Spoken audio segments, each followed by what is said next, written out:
Good afternoon, dear learners. Good afternoon, dear everybody. Welcome to this new session of our new look, how to say it. Director of the session, Mr. Hamze. Recording, Rasha Jdeed. Audio, Sami Omar. Engineering, Sakhar Qatlabi. My partner in the studio, Ms. Ula Barhoum. Good afternoon or good morning now. It's good morning. Mr. Majid. Good morning, our lovely learners. I started the afternoon. I'm maybe in a hurry. It's good morning. Welcome. I hope you will like what we are going to present to you.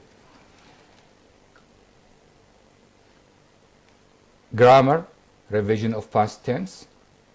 Where were you born? I was born in Argentina. Were you born in Buenos Aires? Yes, I was. Or you can say, no, I wasn't. I was born in Cordoba. And when did you move to London? I moved here 10 years ago. I didn't speak English. Dear learners, as you see, to ask questions in the simple past tense, we say, where were you born? The first where means asking about the place. The second where, it's the same pronunciation, but it is the past form of verb to be. And you born, where were you born? The answer is I was born in Argentina. Then we continue asking, were you born in Buenos Aires? This is a yes-no question. So when we use a WH question, the answer should be without yes or no. And when we ask using a question without WH question, WH word I mean, so the answer is yes, I was, or no, I wasn't. Did you take English classes in Argentina? Yes, I did. I took classes for a year. Or no, I didn't. My aunt taught me at home. So, to ask questions, if we don't have verb to be, or we don't have any auxiliary verb to use, we use did in the simple past tense. So we said, did you take English classes? Did you? And in speak, we can say, did you? Did you take English classes in Argentina? Yes, I did. Or no, I didn't. Now we come to conversation.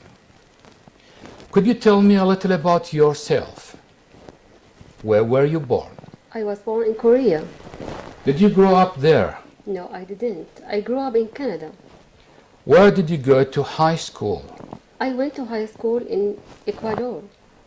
And when did you graduate? I graduated last year. Now I work. I am a salesperson. Did you have a favorite teacher when you were a child? Yes, I did. I had an excellent teacher called Mr. Wood. What did he teach? He taught English. Well, we go back. We're going to redo it again, but changing roles. Maybe we have something. Let's have a break for some minutes. Write a magic song that everyone could sing. I would write of love, of hope and joy, and things that peace could bring. And when we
Welcome back, dear learners. Sorry for this technical problem.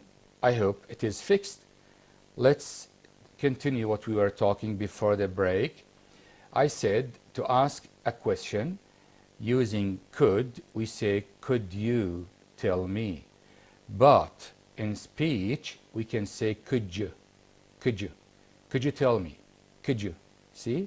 Could you tell me a little about yourself? Where were you born? I was born. Now your turn to start, Ola. Yeah. Could you tell me a little about yourself? Where were you born? I was born in Korea. Did you grow up there? No, I didn't. I grew up in Canada. Where did you go to high school? I went to high school in Ecuador. And when did you graduate? I graduated last year. Now I work as a salesperson. Did you have a favorite teacher when you were a child? Yes, I did. I had an excellent teacher called Mr. Woods. What did he teach? He taught English. Another thing, dear learners, when we want to ask about where a person was studying for high school, you know, the education system in Britain is elementary, then we have junior high. Elementary is grades 2, 3, 4, 5. Then we have junior high. Junior high is 6, 7, 8. Then we have high school. High school are the grades 9, 10, 11, and 12. So usually students may change schools. So if you want to ask about where he studied or she studied high school, we say, where did you go to high school? Where did you go to high school? And as I said in speech, we say, where did you go to high school? Now we continue. Grammar, used to. Used to refers to something that you regularly did in the past but don't do anymore. A habit in the past, but it stopped. I used to be very messy, but now I'm very neat. Did you used to collect things? Notice in the question we say, did you use? Did you use? Or did you? Did you use to collect things? Yes, I used to.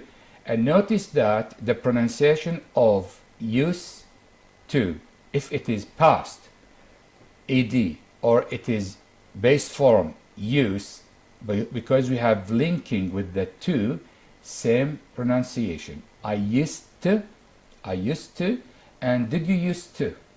I used to, here we have the, but it is linked. So did you used to and I used to, the same pronunciation. I used to collect comic books. No, I didn't used to collect anything, but now I collect art. What sports did you used to play? I used to play sports, but now I play tennis. Pronunciation. Notice the pronunciation used to and used to. So as I mentioned, the pronunciation of used to in the past and used to when it is a question, it is the base form, is the same. When I was a child, I used to play tennis. I used to have a nickname. I didn't used to have a bicycle. I didn't used to study hard. Notice how I said I didn't. I didn't in speech can be didn't, not didn't. You can say didn't, of course, but we can reduce it to didn't. I didn't used to, I didn't. You may think that I'm saying it didn't, but it's not didn't, I say didn't. I didn't used to have a bicycle. Reading. Nicole Kidman. Listen to me reading for you as if you were listening to a CD, then you are going to answer the questions. Nicole Kidman. Actress Nicole Kidman was born in Honolulu, Hawaii in 1967. Her father, an Australian, was a student in Hawaii at the time. When she was 4, the family returned to Australia, and Kidman grew up in a suburb of Sydney. Kidman became interested in acting early on. Her first experience came when she was 6 years old, and she played a sheep in her school Christmas pageant. She trained in drama and dance through her teen years. She got a couple of TV parts before she made her breakthrough in 1985. The Australian First Institute named her Actress for the Year for her role in the TV miniseries Vietnam. She was only 17. In 1989, Kidman appeared in the creepy thriller Dead Calm. This performance earned her the lead role in her first American movie, Days of Thunder. Her co-star was Tom Cruise. Following a whirlwind romance, Kidman and Cruise were married in Colorado on Christmas Eve 1990. During the marriage, Kidman's career continued to grow. She and Cruise adopted 2 children and worked hard to balance their careers and family life. Unfortunately, the marriage didn't last. Kidman and Cruise divorced in 2001. After the divorce, Kidman threw herself into her work. She starred in a number of high-profile movies, including the musical Moulin Rouge. Then, in 2003, an Academy Award and a Golden Globe for her role as Virginia Woolf in the film The Hours. What does she think of her film? It's a fleeting moment, she has said. How long will it last? Who knows? But it's here and it's now. Aula is going to read again for you so that you listen to it twice. Nicole Kidman. Nicole Kidman. Actress Nicole Kidman was born in Honolulu, Hawaii in 1967. Her father, an Australian, was a student in Hawaii at that time. When she was 4, the family returned to Australia and Kidman grew up in a suburb of Sydney. Kidman became interested in acting early. On her first experience came when she was 6 years old, and she played a sheep in her school Christmas pageant. She trained in drama and dance through her teen years. She got a couple of TV parts before she made her breakthrough. In 1985, the Australian Film Institute named her Actress of the Year for her role in the TV miniseries Vietnam. She was only 17. In 1989, Kidman appeared in the creepy thriller Dead Calm. This performance earned her the lead role in her first American movie, Days of Thunder. Her co-star was Tom Cruise. Following a whirlwind romance, Kidman and Cruise were married in Colorado on Christmas Eve, 1990. During the marriage, Kidman's career continued to grow. She and Cruise adopted 2 children and worked hard to balance their careers and family life. Unfortunately, the marriage didn't last. Kidman and Cruise divorced in 2001. After the divorce, Kidman threw herself into her work. She starred in a number of high-profile movies, including the musical Moulin Rouge. Then, in 2003, an Academy Award and a Golden Globe for her role as Virginia Woolf in the film The Hours. And what does she think of her film? It's a fleeting moment, she has said. How long will it last? Who knows? But it's here and it's now. I hope no words are unknown for you, dear learners. Now we are going to tick the meaning of the word or phrase in bold. We hope you can guess them. Number 1, when you make a breakthrough, you experience a sudden. Is it advance or accident? A sudden advance. It is a sudden advance. Number 2, will you read it? When something is creepy, it gives you a feeling of joy and excitement, or fear and disgust. It's fear and disgust. So creepy, fear and disgust. Number 3, a whirlwind describes something that happens Slowly or quickly? Quickly. Quickly. Now, again, take the meaning of the word or phrase in bold. Number 4. When Kidman threw herself into her work, she worked very hard or she stopped working? She worked very hard. She worked very hard. Number 5, please. When something is fleeting, it lasts for a short or long time. It lasts for a short time. So fleeting means short. Fleeting, short. Now, do the exercises. Number the statements from 1, first event, to 10, last event. Which is number 1? C. She was born in Hawaii. So the first event was she was born in Hawaii. Which one is number 2? B. She moved to Australia. She moved to Australia. 3. E. She had her first acting experience. Right. And 4. D. She studied drama and dance. 5. A. She won her first award. Now, 6. I. She made her first American movie. 7. G. She married Tom Cruise.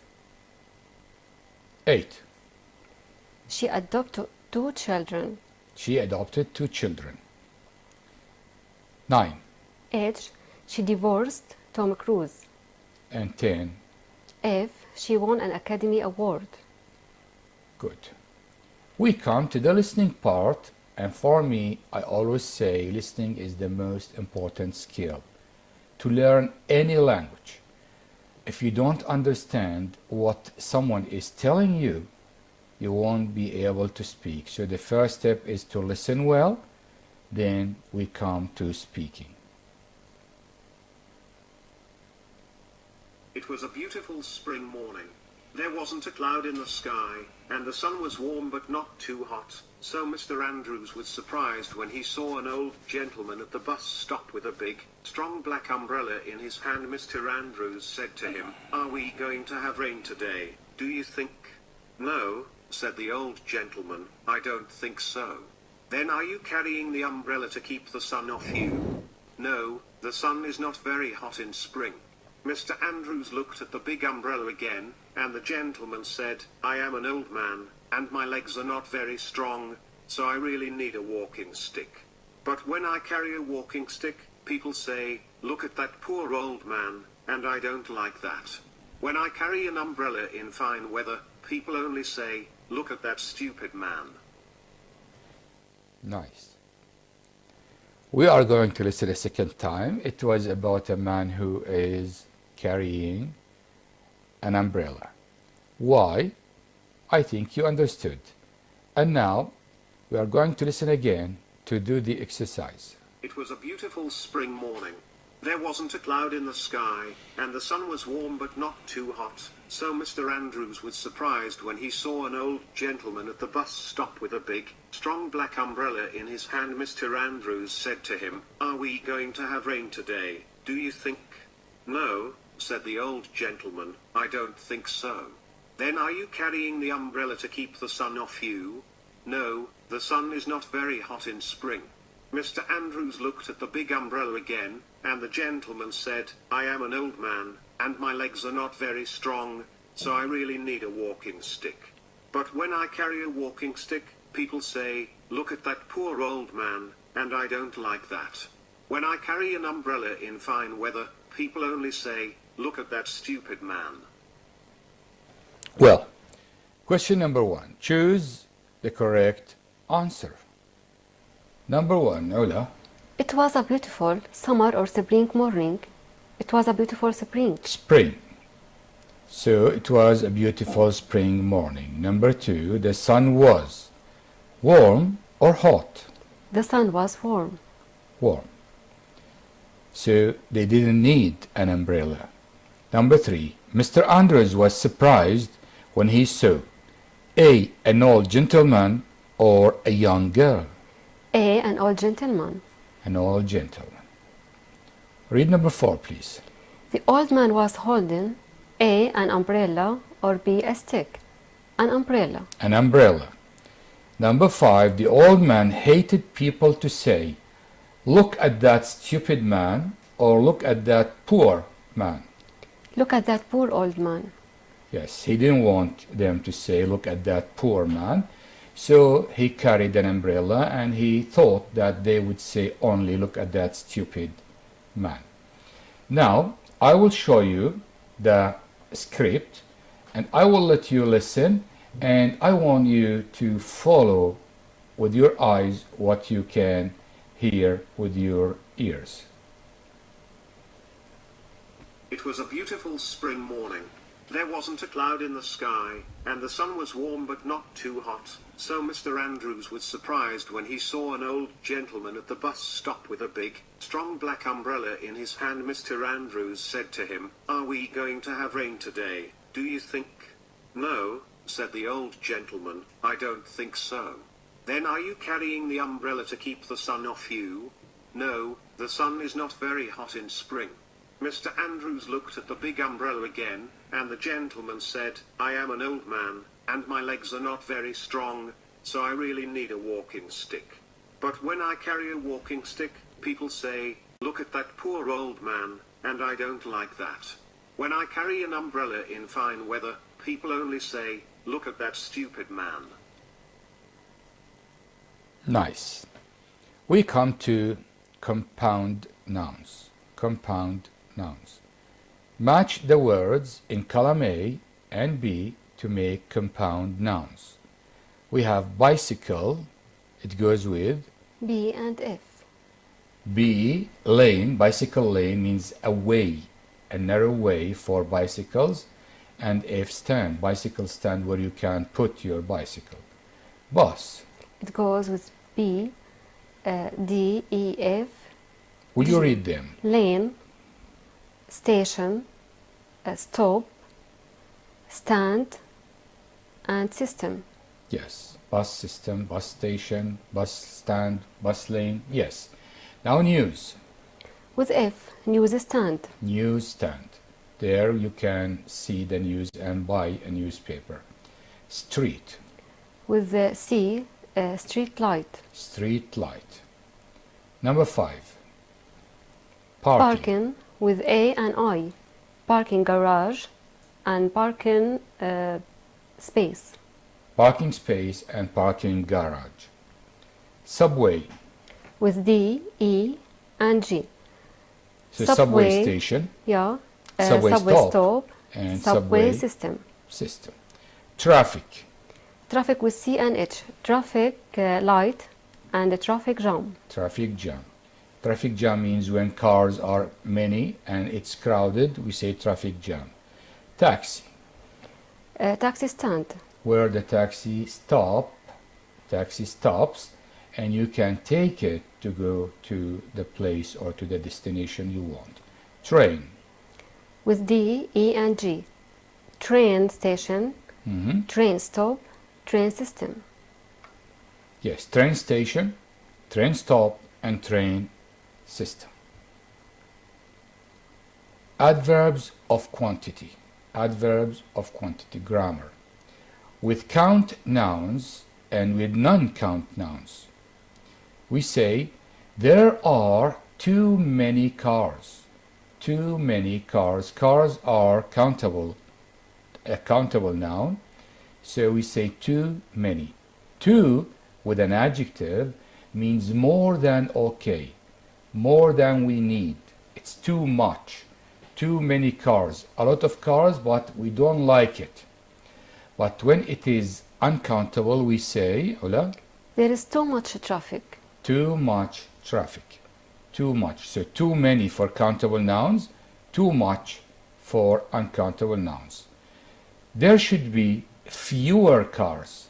Fewer. So when we are talking about cars, it is a countable noun and we want it to be not many. We say fewer. There should be fewer cars. And for pollution, what do we say? There should be less pollution. Less. So fewer for countable and less for uncountable. Pollution is uncountable noun. There should be less pollution. And we use more for both. countable and uncountable, non-countable. We need more subway lines. We need more subway lines. We need more public transportation.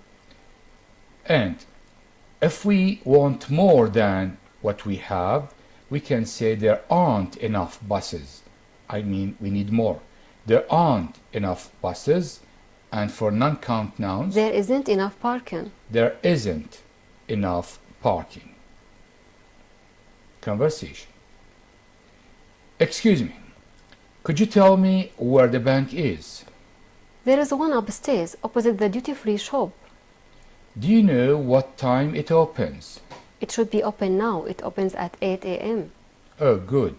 And can you tell me how often the buses leave for the city?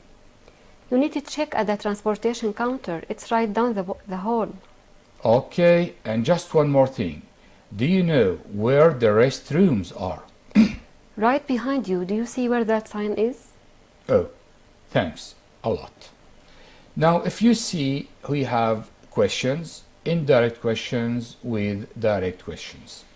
When we combine them, we have a way. If we add at least one word before a question, it changes to indirect question. It changes to indirect question, and the auxiliary verb jumps to be after the subject, not before it. We say can you when it's a question. When it's indirect, it becomes you can. WH questions would be where is the bank? So the question is where is the bank? Is before the bank. But if I say could you tell me, I put something before the question where is the bank. So where is the bank is going to be where the bank is, because I added something before it. Could you tell me? And could you tell me is a question, so we keep the question mark for could you. Could you tell me where the bank is? The following one, Ola. Where are the restrooms? Do you know where the restrooms are? When we started with do you know, where are the restrooms changed to indirect question. The verb to be jumped to be after restrooms. So the first question was where are the restrooms? Where are the restrooms? But when we said do you know, we put do you know. So where are the restrooms are going to be where the restrooms are. Do you know where the restrooms are? Because it's not a question anymore, but the question mark is for do you know. Now, WH questions with do or did. Usually do or did, they are dropped. How often do the buses leave? How often do the buses leave? I start the indirect question with can you tell me? Can you tell me how often? I drop do. I drop do buses leave, and I say can you tell me how often the buses leave? And here, for other students who know that we go 1/10 back, here we don't go 1/10 back. Why? Because it is still present. It's not in the past. If the introductory was did you know, then we need to go 1/10 back. But now the introductory is in the present. So can you tell me or do you know, it's in the present, so we don't go 1/10 back. It remains the same, but what happens? The auxiliary verb goes after the subject, and do, does, or did are dropped. WH questions with do or did. What time does the bank open? What time does the bank open? When we started with do you know, Ola, what it happens? Do you know what time the bank happens? opens? Do you know? What time the bank opens? Opens. So does the bank open? When we started with do you know, does the bank open change? We dropped the does and we said what time the bank opens. Opens. We put the S, the singular S for the present simple. And now we come to did. Did will be dropped as well when we add something to the question. The direct question is, when did flight 566 arrive? When did flight 66 arrive? Now, do you know when flight 566 arrived? We drop the did and we put the verb arrive in the past because the sentence is in the past. Could you follow us? So when we add a word or a phrase or a question to another question, the second question changes to indirect question. If we have an auxiliary, the auxiliary becomes after the subject. If we have do, does, or did, we drop them and we put s if it is does to the verb, and we drop did and we put ed or the past form if it's a regular verb. So we go 1/10 back if the introductory is past, but it stays present if the introductory is present. I mean by introductory the words before the question. The words before the question. The pronoun I, Ola, becomes he or she or you. everything near Becomes far. far. Now becomes then. Here becomes there. Today becomes that day. Tomorrow becomes the following day or the day after or the next day. Yesterday becomes the day before or the previous day. Now reported questions. What we said about indirect speech applies on reported questions. In addition to, as we said, Do, does, did are dropped. do, does, did are dropped. The other auxiliary verbs go after the subject and we delete the question mark except when the introductory is a question. Now, direct. How much does a newspaper cost? Indirect. Can you tell me how much a newspaper costs? Costs. Can you tell me how much a newspaper costs? Now, where is the nearest cash machine? Can you tell me where the nearest cash machine is? Notice, where is, in the direct question, where is the nearest machine? It becomes, can you tell me where the nearest machine is? We took is from before the subject to after it. But if the introductory is in the past, we go 1/10 back as we said. He wanted to know where the nearest cash machine was. Where the nearest cash machine was. Again, we have direct. How often do buses come? Indirect. I want to know how often the buses come. And in the past, He wanted to know how often the buses came. good. Now, where can you get a good meal? Where can you? Can you? The question starts with where can you? Where can you get a good meal? I want to know where you can get a good meal. And here we don't have a question mark because we didn't start with a question. We said, I want to know. And it is in the present, so we don't go 1/10 back. I want to know where you can. So the question was, where can you? But when I said, I want to know where you can get a good meal. How early do the trains run? Can you tell me how early the trains run? Can you tell me how early the trains run? I hope it's clear. Pronunciation. As we told you in the previous lessons, every word in English has a syllable stress. So a stressed syllable. Here we have two groups. The first group is stress, unstress. The stress is on the first syllable. Buses, newsstand, taxi, public, traffic. Will you say them, Ola? Buses, newsstands, taxi, public, traffic. Then we have the second group, unstressed, stress. The stress now is on the second. The stress is on the second syllable.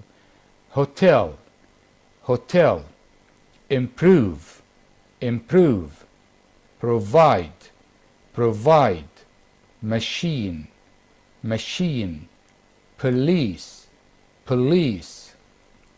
hotel, improve, provide, machine, police.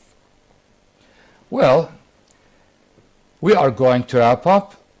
Thanks to the director, Mr. Hamza Hamza, who was with us, and big thanks to the cameraman and woman, Mr. Milad Ihsan and Ms. Salwa Haider. Thank you so much.